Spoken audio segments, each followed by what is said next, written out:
The only woman, the Quran says, will enter hell. The worst woman to ever exist, past and future. She was very rich and very strong, but these would not be enough. The incredible life story of this cursed woman, feared even by Shaitan. Jamil's struggle, disbelief's war against Islam. Watch now her untold story. To understand today Islam's enemy, you must first understand her. She was the first to use the tricks that today's enemies of Islam still use. She pushed her husband to reject faith and used her power to torture the Muslims. The story of a woman so evil that even Shaitan would be surprised. Once again, we bring you a shocking story. Don't forget to subscribe to the channel and like the video to support us.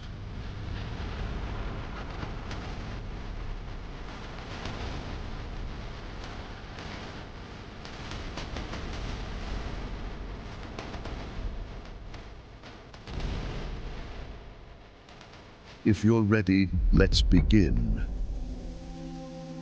Jamil belonged to Quraysh, one of the most powerful tribes of Makkah. Her father, Lahab bin Umayyah, was one of the respected leaders of Makkah. This meant that Jamil was born into a strong and well-known family. She was a woman from a high-status family, but this did not give her good character. Since childhood, she had been ambitious, proud, and full of anger. At a young age, she married Abu Lahab, the son of Abdul Muttalib. Abu Lahab was one of the richest and most powerful men in Makkah. His wealth made Jamil, who loved pride and luxury, very happy. Abu Lahab earned a great amount of money as a well-known trader of Quraysh, and Jamil used this wealth to become one of the most talked-about women in Makkah. However, one of her most known qualities was her sharp tongue. She was not a woman who only depended on her husband's wealth. She influenced the women around her, spread rumors, and tried to ruin the name of anyone she hated. This made her even prouder. But the real truth was that she was a woman who feared losing her power and the respect of others. While most people in Makkah were busy with trade, some were more focused on protecting the honor of their tribes. Jamil was obsessed with keeping the status of her own tribe and her husband. For her, the most important thing was the leadership of Quraysh, especially the family of Umayyah. But one day, shocking news spread in Makkah. Hazrat Muhammad alayhi salam said that he was the messenger of Allah. For Jamil, this was like a disaster. She knew the family line of the Prophet very well. He was from the family of Hashim, which was also a strong part of Quraysh. But if Hazrat Muhammad was really a Nabi, wouldn't her power be in danger? For Jamil, the real issue was not truth, but control. If Islam spread in Makkah, the rule of Quraysh would change and her proud world would fall apart. That is why she became one of the first women to fight against Islam. Her husband, Abu Lahab, had already started to oppose the Prophet. But Jamil took this hatred even further. She did not only stand against Islam, she tried everything to destroy it, to bring down the honor of the Prophet, and to scare the believers. Her poisonous words could be heard in the narrow streets of Makkah, in the courtyards of houses, and around the Kaaba. She was not just an enemy. She became a source of fitna. But her real battle was only starting. For Jamil, Islam was not just a belief, it was a serious danger to her life. There was one man in Makkah who stood against the system that had existed for years. Hazrat Muhammad sallallahu alaihi wasallam. And she was ready to do anything to stop this new dun from spreading. At first, she did not take it seriously. When she heard about Hazrat Muhammad's claim to Nubuwah, she thought it would not last long. But as more and more people followed him, Jamil was filled with fear and anger. Together with her husband, Abu Lahab, she became one of the leaders who fought against this new deen. Jamil had a strong influence on the women of Makkah. A single word from her could spread across the city very quickly. She used this power to harm Islam by creating lies and spreading false stories. "Muhammad is crazy," she would say. "He is a magician," she would warn people. "He is a liar who is breaking the order of Makkah," she would claim. Her lies were not just to trick people. Her real goal was to damage the honor of the Prophet and push people away from him. She even used the lowest methods to achieve this.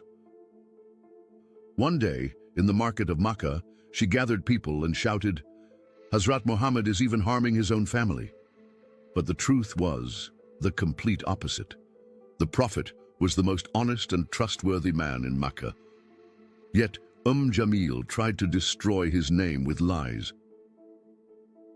Jamil's biggest enemy was Hazrat Khadija. She was one of the most respected women in Makkah and also the strongest supporter of the Prophet. Jamil felt great jealousy towards Hazrat Khadija.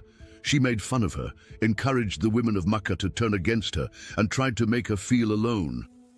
However, no matter what she did, she could not succeed against the calm and dignified stance of Hazrat Khadija. Because of this, Jamil started showing her hatred for Islam through Hazrat Khadija. She threatened the women who visited her, saying, "If you keep meeting with her, we will exclude you from society." But Hazrat Khadija radiallahu anha remained patient and strong against these lies. The man in her heart was much greater than Jamil's anger. Jamil did not only use words, she also tried every way to stop Islam in action. She made plans to scare the new Muslims and force them to leave Islam. She provoked the leaders of Quraysh to increase pressure on the Muslims. She placed stones and thorns on the paths where the Prophet walked to harm him. She encouraged people to remove Muslims from trade and social life.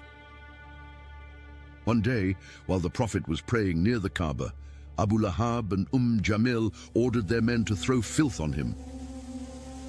They did not hesitate for even a moment to insult the most noble and honest man in Makkah. But no matter how much they tried, the number of Muslims kept growing every day. This drove Jamil mad. Lies and slander were no longer enough for her. She began to plan to kill the Prophet. For many years, Jamil was one of the biggest enemies of Islam.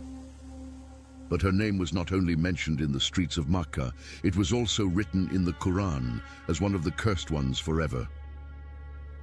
Abu Lahab and Jamil became more violent against the Muslims as Islam spread. But no matter what they did, the truth of Allah would win. Surat al-Masad was a clear curse from Allah upon Abu Lahab and his wife. When the surah was revealed, the fate of Jamil and Abu Lahab was sealed.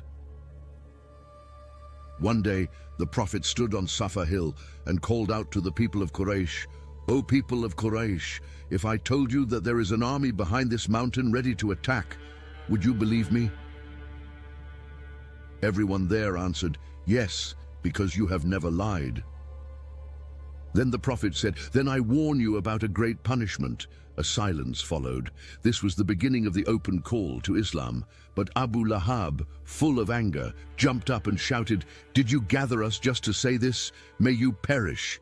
Then he quickly left. Because of these words, Allah revealed Surat al-Masad. "May the hands of Abu Lahab be ruined, and ruined is he. His wealth will not benefit him or that which he gained. He will burn in a flaming fire. And his wife, the carrier of firewood, around her neck is a rope of fiber." This surah declared the terrible end of Abu Lahab and Jamil. The most striking part was the phrase, "the carrier of firewood." This described how she carried stones and thorns to harm the Prophet, but it also showed her evil and destructive nature. When Surat al-Masad was revealed, Jamil became furious. To her, this surah was like a death sentence. People in Makkah were now talking about her fate. Even the leaders of Quraysh mocked her. One day she picked up a large stone and planned to kill the Prophet. She went to Masjid al-Haram, thinking she saw him sitting there. Hazrat Abu Bakr was with him, but Jamil could not see the Prophet even though he was right there. Instead, she turned to Hazrat Abu Bakr and shouted, "Where is your friend? I have come to harm him. He is the one who turned us against each other with his magic and lies." Hazrat Abu Bakr radiallahu an calmly looked at her. Allah had made the Prophet invisible to her eyes, even though he was sitting right in front of her. Jamil shouted in anger, threw the stone in her hand and quickly walked away. She knew that Surat al-Masad had announced her end, but no matter how much she became angry, Allah's judgment would not change. The revelation of Surat al-Masad was a great disaster for Abu Lahab and Jamil. They had tried everything to stop the rise of Islam, but Allah had already written their painful end. Their hatred for the Prophet was not limited to lies and oppression. Abu Lahab was one of the leaders who supported the social and economic boycott against the Muslims. This harsh boycott lasted for 3 years, causing great suffering for the Muslims. But neither Abu Lahab nor Jamil could stop Islam from growing. However, their cruelty only led to their own destruction.